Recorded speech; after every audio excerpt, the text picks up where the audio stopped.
네, 안녕하세요. KBS 한국어 능력시험을 치르고 오신 여러분 반갑습니다. 전 해커스에서 강의하는 최수지입니다.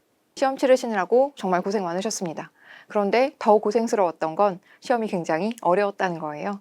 여러분들이 올해 치른 시험 중에서, 여러분들은 사실 올해 모든 시험을 다 보진 않으셨을 테니까 올해 치른 시험 중에서 가장 어려웠다라고 알고 계시면 되겠습니다.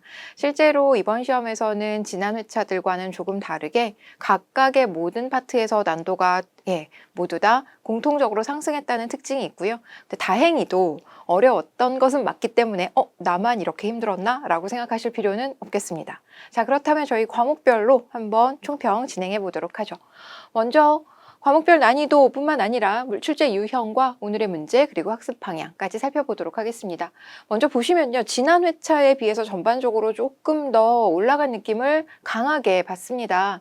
여러분들이 지난 회차도 그리 수월했던 회차는 아니었는데요. 특히 처음에 1번부터 15번까지 진행되는 듣기와 듣기 말하기 문제에서부터 사실상 난도가 조금 확 올라가는 느낌이 있긴 했습니다. 문제 유형이 달라진 것은 아니었음에도 불구하고 우리에게 주어지는 정보가 조금 불친절해서, 예를 들어서 있는 그대로 선택지에, 우리가 들은 그대로 선택지에서 확인할 수 있는 것이 아니라 뭔가 표현을 좀 바꿔가면서, 예를 들어서 선택지에는 1%라고 나와 있는데 우리의 듣기 제시문에서는 100개 중에 1개만, 이런 식으로 뭔가 내용을 정리해서 놓은 선택지들이 이전 회차들보다 훨씬 더 많아졌거든요. 그런 측면에서 여러분들의 듣기와 듣기 말하기 문제에서 조금 난도가 높게 느껴졌을 확률이 매우 높습니다. 뭐였지? 그런 단어 없었는데? 그런 표현 없었는데? 답이 뭐지? 이렇게 난감한 순간들이 아마 두세 차례 정도 있지 않았을까. 그런데 사실 듣기와 듣기 말하기 문제는 우리가 오답이 발생할 수 있다고 생각하지 않잖아요. 그렇죠? 다 맞을 거라고 생각하고 그만큼 공부도 이제 후순위로 하고 뭔가 잘 준비하지 않는 영역이었는데요. 이번 회차에서는 실제로 좀 집중력과 더불어서 단순히 청력만으로는 해결할 수 없는 문제들이 좀 있었다. 그래서 여러분들이 요 몇몇 문제 풀면서 난처한 느낌을 받으셨다면 매우 자연스럽다라고 말씀드립니다. 어휘도요, 사실상 어휘의 난도라고 하는 것이 객관적으로 측정하기는 어렵겠습니다만, 그래도 지난 회차들에 비해서는 조금 더 난해하고 조금 더 낯선 단어들이 꽤 여러 문제들에 출제되어 있었고, 그리고 사실 말도 안 되는 오답이 낯선 어휘들로 구성된 경우라면 사실 그거는 우리의 정오답을 선택하는 데 큰 영향을 미치지 않는데, 이번 회차 같은 경우에는 지난 회차들보다 난도가 2배, 3배 높아졌어요. 이렇게 말할 수는 없지만 그래도 정답 오답을 고르는 과정에서 이 낯선 어휘들이 꽤 많은 영향을 미쳤어서 여러분들이 어휘 문제도 조금 더 어렵게 느끼셨을 겁니다. 어법 같은 경우 쓰기, 창한 파트는 그리 다르지 않게 여러분들이 확인하실 수 있을 만한, 얼마든지 답을 좀 고르실 수 있을 만한 내용이 나오지 않았을까 싶은데요. 그 중에서도 사실 어법 파트에서 여러분들께 드리고 싶은 말씀은, 굉장히 전형적인 문제들, 늘 나왔던 유형의 문제들이 고정적으로 출제된 것은 맞다.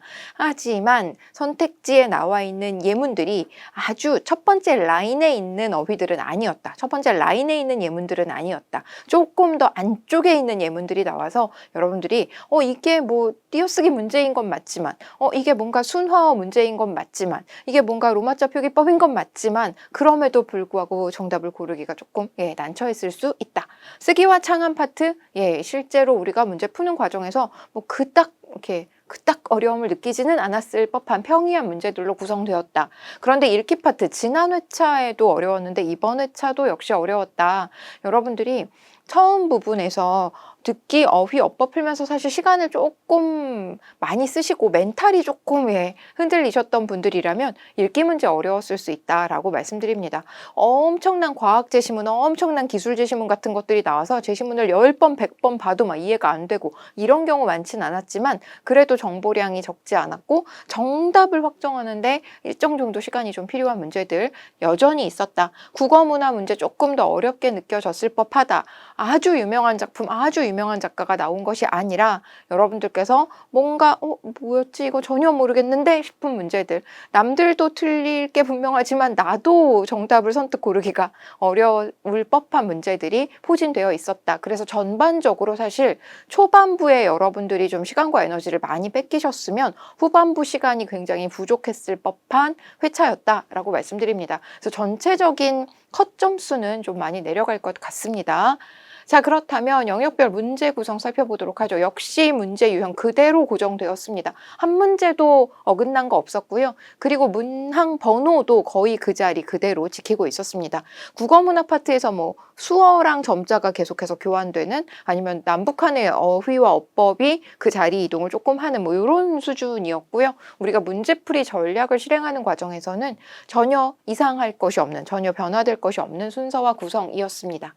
파트별 포인트 한번 살펴보도록 하죠. 듣기와 듣기 말하기. 실제로 뭐 외두사의 뗏목이라든가 미스티 재즈 관련된 음악이라든가 아니면 시의 주제를 물어보는 문제라든가 이런 것들 전형적인 그림 주는 문제, 뭐 음악 들려주는 문제, 아주 전형적인 형태를 취하고 있기는 했습니다.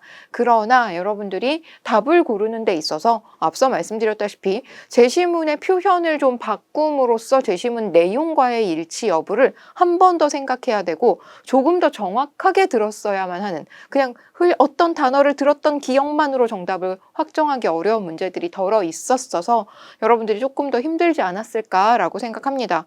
물론 1번, 5번 같은 경우 선택지 길이가 상당 부분 짧았기 때문에 문항과 문항 사이에 1번과 2번, 2번과 3번 사이에 휴지 시간 이용하는 거 뭐 이번 회차에도 그대로 적용하시면 되겠습니다. 그러나 6번부터 15번까지의 문제는 휴지 시간을 다른 파트 문제 푸는데 이용하지 마시고 그 다음 문항의 선택지 10개, 지금 두 문제가 한 세트니까 그 다음 문항의 선택지 10개 읽어두는 것으로 여러분들이 쓰셨어야 됐다. 그리고 6번에서 15번 듣기 문제와 말하기 문제의 세트의 경우 듣기 문제는 오히려 심플했는데 말하기 전략을 진술해 놓은 선택지가 상당히 긴 경우들이 있었어서 여러분들이 사실상 어떤 텍스트를 들으면서 문제를 풀 때 홀수 번호를 먼저 풀고 짝수 번호를 나중에 푸는 것이 아무래도 자연스럽죠. 즉 일치, 내용 일치 문제를 먼저 풀고 말하기 전략 물어보는 문제를 다음에 푸는 것이 그래 뭐 당연하고 자연스러운 순서인데 그 과정에서 선택지의 정보량을 받아들이기가 조금 어려웠을 수 있다. 그래서 더더욱 휴지 시간을 잘 이용하셨어야 됐다라는 말씀 강조하겠고요. 그리고 문제가 근래 들어 드물게 듣기 말하기 문제 어렵게 출제되었습니다. 여러분들이 당황하셨을 거라고 생각합니다. 자, 그 다음에 어휘 문제 나오던 그대로 나왔습니다. 고유어의 사전적인 의미, 한자어의 사전적인 의미, 그리고 한자어 병기와 관련해서 이렇게 3개의 한자어 정확하게 한자 알고 있어? 이런 거 물어보는 문제였는데 이런 거는 뭐 알면 맞추고 모르면 틀리기로 했습니다. 그리고 문맥적인 의미, 다의어의 딱 같은 경우 그쵸? 어떤 대상들 사이에 전혀 어긋남 없이 들어맞는다라는 의미도 있고요. 어떤 확신에 찬 뭐 이런 의미도 있어서 그런 문맥적인 의미를 통해서 다이어의 세부적인 의미를 구분할 수 있는가 이런 거 물어보는 문제 출제됐고 역시 어휘의 의미 관계 이번에는 상하 관계, 포함 관계가 출제되었습니다. 먹다와 대응하는 한자어 물어보는 문제 출제되었고요. 그 다음에 의미 관계와 관련해서 간대 없다와 유의 관계에 있는 어휘가 아닌 것 뭐 이런 거 물어보는 문제. 근데 속담 문제 뭐 이런 것들이 조금 어려우셨을 수도 있을 것 같아요. 대부분의 속담이 익숙한 속담으로 포진되어 있는 경우도 있었고 한자성어 역시 마찬가지인 경우 있었는데요. 이번에는 조금 속담 같은 경우는 낯선 속담들이 나오지 않았나 싶기도 합니다. 그 다음에 관용구도 손과 관련된 관용구, 우리가 굉장히 일상에서 많이 듣고 보는, 우리가 실제로 사용하는 손과 관련된 관용구가 많은데 일상에서 보기가 좀 드문 관용구들이 나왔어서 여러분들이 이렇게 그냥 대충 그냥 들어본 가락으로 때려 맞출 수 있는 이런 문제들이 좀 적었다라고 생각합니다. 그래서 뭔가 어휘력이 대단히 출중해서 뭐 문제를 맞출야 하는 뭐 이런 문제가 많이 나왔다기보다는 그냥 우리가 상식으로 해결할 수 있는 문제가 조금 적지 않았나 싶습니다. 그리고 특히 정답과 오답을 딱 갈라내는 그 순간에 상식이 도움이 되는 지점이 비중이 상대적으로 적었다. 그래서 아마 정답률이 꽤나 떨어지지 않을까 싶습니다. 순화어 한자어, 순화어 외래어 같은 경우 그쵸. 실제로 이와 같은 것들을 적절하게 순화해서 쓸 수 있는가, 뭐 안고나 크루, 혈당 스파이크 이런 것들 순우리말로 바꿔서 쓸 수 있는가 이런 거 물어보는 문제들 출제됐습니다. 여러분들이 이제 다음 회차 준비하시는 분들이라면 요 기출을 기준점으로 삼으셔야 될 텐데요. 아, 이런 어휘의 의미를 알고 있으라는 거구나. 요 정도 수준에서 출제되는구나 라는 거 확인하셔야 되겠습니다. 어법 파트도 역시 나오던 그대로에서 나왔습니다. 한글 맞춤법, 표준 발음법, 방언과 표준어 구분하는 문제, 그리고 띄어쓰기 문제, 문장 부호와 관련해서 큰 따옴표의 활용을 정확하게 알고 있는가 이런 거 물어보는 문제였고요. 외래어 표기법, 로마자 표기법 역시 그대로 나왔는데 정말 말도 안 되게 너도 죽고 나도 죽는 문제로 출제된 것은 아니에요. 전형적인 예문이 나온 것은 맞습니다. 그러나 아주 대표적인 예문이 나온 것은 아니어서 조금 오래 공부하신 분, 많이 공부하신 분에게만 유리했던 어휘와 마찬가지로 상식이 뭔가 도움이 되는 일반적으로 가지고 있는 상식이 결정적인 도움이 되는 문제는 상대적으로 적었다라는 거 어법에서도 역시 말씀드립니다. 문장의 중의성 같은 것도 그대로 출제되었습니다. 어휘스러운 문제는 시간을 쓰지 말고 어휘로 접근하셔야 된다라는 거 이번 회차에도 그대로 말씀드립니다.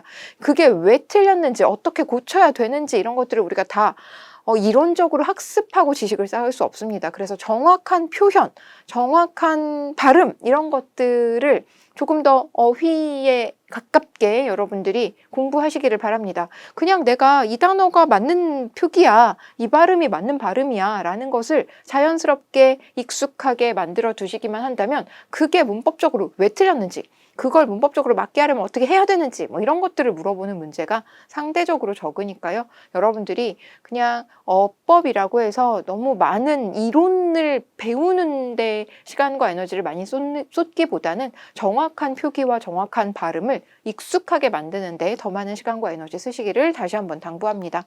쓰기 관련돼서는 역시 먼저 완성된 글이 나오고 그 다음에 그 글을 작성하는 과정에서 어떤 계획을 했는지, 어떤 자료를 활용했는지, 그리고 중간에 어떻게 고쳐쓰기 했는지 이런 거 물어보는 문제들 여전히 그대로 출제되었고요. 접속 표현이라든가 띄어쓰기, 적절한 어휘가 제대로 잘 구사됐는지 이번에도 역시 마찬가지로 나왔습니다. 창안도 역시 마찬가지로 그림과 텍스트, 텍스트와 텍스트 비교 구분하는 문제 출제되었습니다. 그래서 여러분들이 뭔가 과도한 해석을 하지 않으시는 게 가장 유리한 지점이 있기는 한데요. 사실 창안 문제는 저도 늘 그렇듯 뭐가 답인가 이 문제를 출제한 의도와 그 사람의 마음이 무엇인가 뭐 이런 것들이 좀 의심스러운 문제가 한두 개는 있기는 합니다. 그래서 창안 문제는 막 공부를 엄청 열심히 해서 그 공부량과 공부 시간에 비례하는 성과를 얻기는 좀 어려운 파트다. 그러나 그래봤자 독해 문제고 그래봤자 어휘 문제다. 그러니 여러분들께서 창안은 조금 더 여유 있게 여유로운 마음으로 푸시고 공부하실 것을 권합니다. 자, 그 다음에 문학 파트가 이번에 어려웠습니다. 뭐 소설은 뭐 읽으면 그냥저냥 괜찮은 수준의 제시문이 나왔는데요. 시는 좀 어려웠죠. 근데 그동안에 우리가 풀어봤던 문제들, 그동안에 우리가 이제 봤던 문제들을 보면 대부분 이제 낯설지만 쉬운 작품들이 출제되었었거든요. 한 2, 3년 전만 하더라도 되게 유명한 작품이 보통 출제되곤 했었는데 언제부터인가 작가는 조금 낯선 사람이지만 작품을 뭐 읽는 데는 크게 문제가 없는 뭐 이런 작품들이 보통 출제되었습니다. 그런데 이번 회차는 상대적으로 시는 꽤나 어려웠고요. 그 다음에 소설은 조금 어려웠다라고 말씀드릴게요. 물론 보기를 통해서 여러분들이 이 시가 뭐 어떤 의도로 쓴 시구나 어떤 생명의 회복이라든가 뭐 어떤 시적 대상에 대한 화자의 어떤 마음을 드러내는 작품이다라는 것을 어느 정도 도움받을 수는 있었습니다만 그래도 시를 보면서 구절 구절마다 편안한 해석이 되지는 않았다. 그러니 여러분만 그런 거 아니다. 저도 인정한다. 그래서 아마 시나 소설도 그동안처럼 막 날로 먹고 뭐 이렇게 읽기만 하면 되는 이렇지는 않았다라고 말씀드립니다. 비문학 파트 앞서 말씀드렸던 대로 어마무시한 제시문이 나온 것은 아닙니다. 근데 그럼에도 불구하고 뻔한 내용인 것 같았는데 읽어보면 조금 더 깊이가 있는, 그리고 내가 당연히 알고 뭐 적극적 자유, 소극적 자유 이런 말은 우리가 너무 많이 들어봤잖아요. 근데 그럼에도 불구하고 딱 그걸 소개하는 수준에서 멈추는 글이 아니라 조금 더 깊이 있는 내용이 다루어지는 글이 나왔어서 이렇게 그냥 써놓고 보면 별거 아닌, 써놓고 보면 되게 익숙하고 친숙한 주제의 글들이 나온 것 같지만 문제를 푸는 과정에서는 조금 더 꼼꼼한 독해가 필요했었다라는 거 말씀드립니다. 근데 이제 그럼에도 불구하고 막 엄청나게 뭐 물리 관련, 화학 관련 뭐 이런 얘기가 대단히 깊이 있고 어렵게 나온 것은 아니어서 문이과로 나눠본다면 상대적으로 문과이신 분들한테 조금 더 유리하지 않았을까 싶습니다. 왜 우리 기술제시문 같은 거 너무 그 기술의 원리 같은 내용이 아주 깊이 있게 디테일하게 나오면 읽는 것 자체가 굉장히 힘들어서 많이들 괴로워하시는데요. 읽어질 만한 수준의 글이었다. 다만 앞 시간에서 이 비문학 들어가기 전에 앞 시간에서 얼마나 시간을 좀 확보했는가에 따라서 여러분들의 그 시간에 대한 어떤 압박감 이런 것이 꽤 많이 영향을 미치지 않았을까. 그래서 이 읽기 파트도 난도도 그리 낮진 않았지만 난도에 비해서 역시 점수가 아주 높지는 않을 것 같습니다. 그 다음에 일반 문서의 경우는 어렵지 않았습니다. 안내문, 뭐 뉴스, 공문서 나왔는데요. 이 일반 문서의 경우는 제시문의 글의 종류와 무관하게, 문서의 종류와 무관하게 정말 단순 일치 문제다. 그래서 언제부터 확대 시행된다고 했느냐, 언제부터 일반 시행된다고 했느냐, 이런 날짜 같은 거 내 눈으로 정확하게 확인할 수 있는가, 이런 거 물어보는 문제였잖아요. 그리고 뭐 택배비가 일정하냐, 택배비가 뭐 지역에 따라 다르냐, 뭐 이런 수준에서 정우답이 결정되는 문제여서 다시 한번 강조하지만 다음 회차 다시 보셔야 되는 분들이라면 일반 문서 먼저 보시고 그 다음에 비문학으로 넘어가셔라 라고 말씀드리고 싶습니다. 일단 더더더더 단순하게 정말 내 눈으로 딱 확인만 하면 답을 고를 수 있는 문제를 조금이라도 더 앞쪽에 풀어서 이 시간에 대한 압박감 때문에 손해보는 비중이 덜 하도록 세팅하시는 게 좋지 않을까 싶습니다.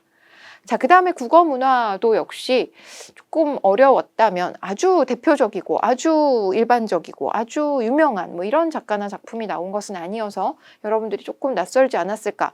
남북한의 사전 순서 이렇게 더듬더듬 손으로 짚어가면서 풀 수 있는 문제이긴 했는데 그러다 보니까 시간이 뭐 1분 만에 해결하기는 조금 어렵지 않았을까 싶기도 하고요.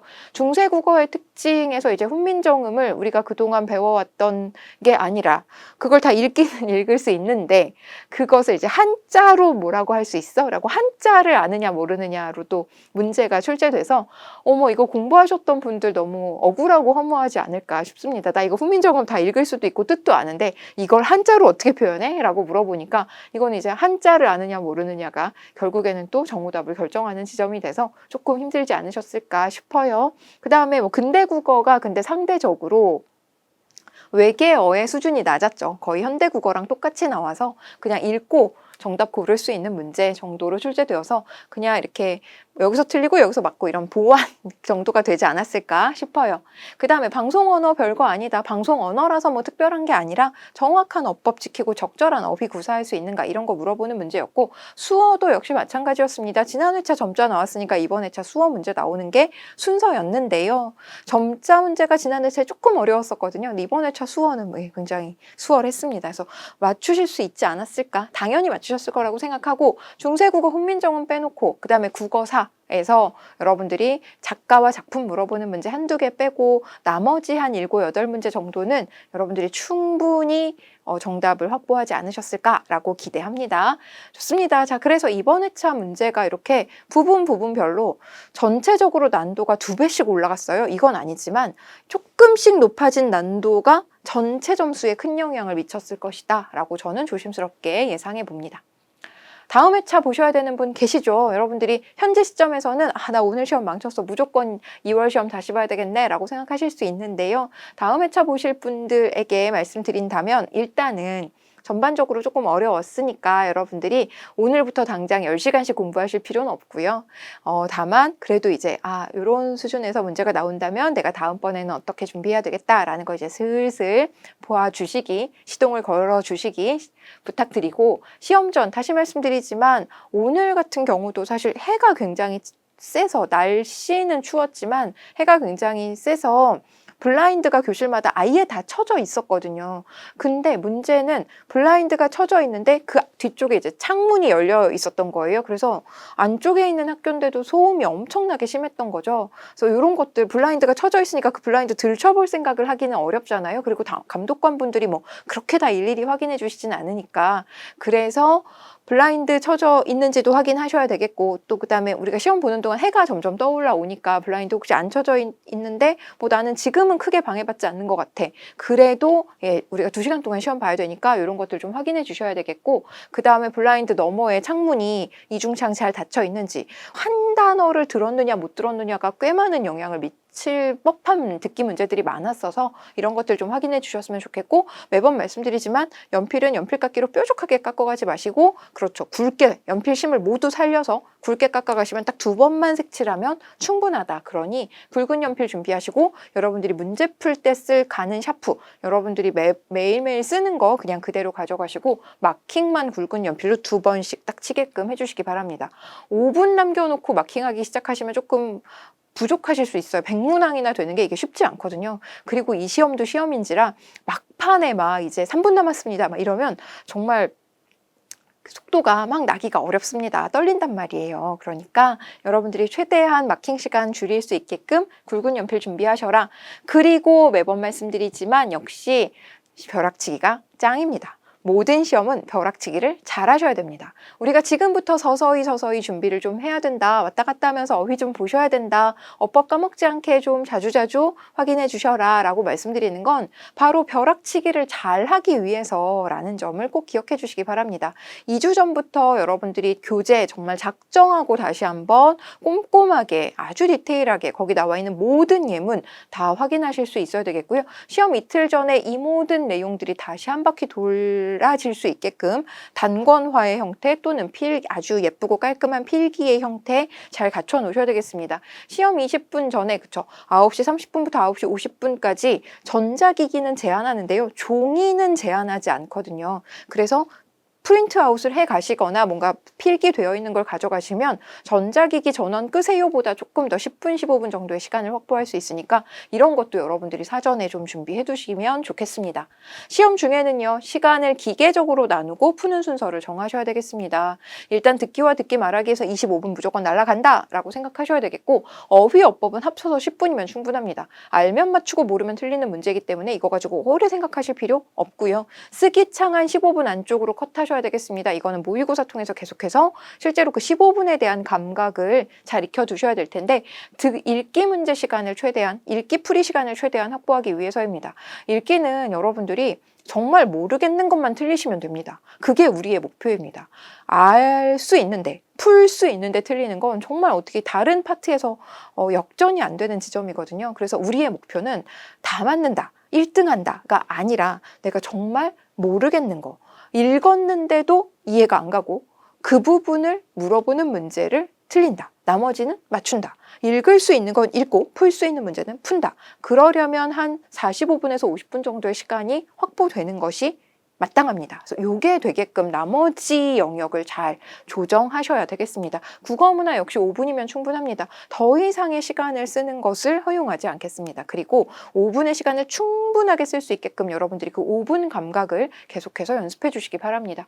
시험 후에는요, 당연하게도 그렇죠, 난도가 조금 높을수록 많은 분들이 막 허탈해 하시고 짜증 내시고 이제 이런 거 안 보겠다, 나 딴 걸로 돌리겠다 막 이러시는 분들 많은데요. 오늘 회차 조금 어려웠으니까 여러분들이 상대적으로 뭐 손해가 날 만한 상황은 아닙니다. 일단 점수 나오는 거 좀 지켜보시면서 등급 나오는 거 확인하시고, 그 전에도 뭔가 우리가 뭐 앞으로 어떤 무언가를 준비하시건 간에 정확한 어휘를 구사하고 적절한 어법을 구사하는 것은, 그쵸, 교양 시민으로서 필수적으로 갖춰야 되는 자세와 태도니까요. 여러분들이 슬슬 한번 살펴봐 주시고, 또 좋은 아티클도 있으시면 좀 읽어보시는 이런 아주 바람직한 시간들을 좀 보내셨으면 좋겠습니다. 다음 회차 공부하셔야 되고 다음 회차 준비하셔야 되는 분들도 역시 그냥 이번 회차 보시면서 저 정도는 당연히 알아야 되는구나 라고 경각심을 크게 느끼고 열심히 공부해 주시면 감사하겠고요. 무엇보다도 여러분들의 읽기 능력, 주어진 글을 정확하게 읽어내는 능력에 보다 더 집중하는 남아있는 준비 기간이 되시기를 바라겠습니다. 그리고 그 이외에 나머지 여러 요소들이라든가 문법적인 내용들 이런 것들은 저희 강의 시간에 다시 한번 같이 공부해 보도록 하죠. 오늘 고생 많으셨고요. 시험 보시느라고. 그리고 다음 회차 준비하시는 분들은 또 강의에서 다시 뵙도록 하겠습니다. 수고하셨습니다. 감사합니다.